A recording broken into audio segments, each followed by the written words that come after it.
In 1984, Jorge Luis Borges captured the very essence of philology when he defined it as a kind of happiness, a kind of well-being, a source of delight. Philology is passion, joy, love. Borges confessed to being in love with philology, describing it not simply as an intellectual endeavor, but as an emotional and even existential experience. This emotional dimension is embedded in the very word philology, which comes from the Greek philos, or phileo, to love, and logos, discourse, study. Literary meaning, love of learning, or love of the word.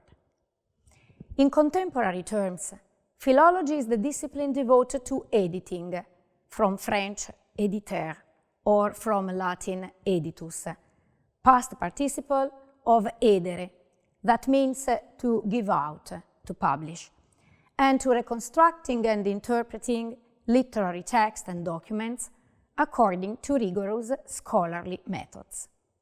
That means methods that follow a precise and rigorous procedure. The aim of philology is not only to restore texts to the original or most authentic form, but also to explore the complex processes of their transmissions and the transformations they have undergone over time.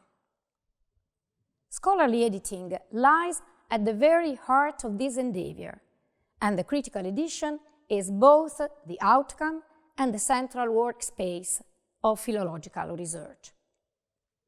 Scholarly editors do far more than simply transcribe a text. They study its tradition, compare witnesses, assess variants, and through careful and transparent decisions, produce a version of the text that is accessible to readers, fully annotated and thoroughly documented. With these ideas in mind, this MOOC offers a clear and accessible introduction to the essential principles of the philological method. After an initial overview of the material vectors through which text has been transmitted, from manuscript to printed books and from print to digital media, the course will explore the main approaches to scholarly editing, combining theoretical insight with practical examples. The course is structured over 4 weeks, each focused on a key theme. In week 1, we will look at the text itself and the material forms in which it has been preserved over time: manuscripts, early printed editions, and digital formats.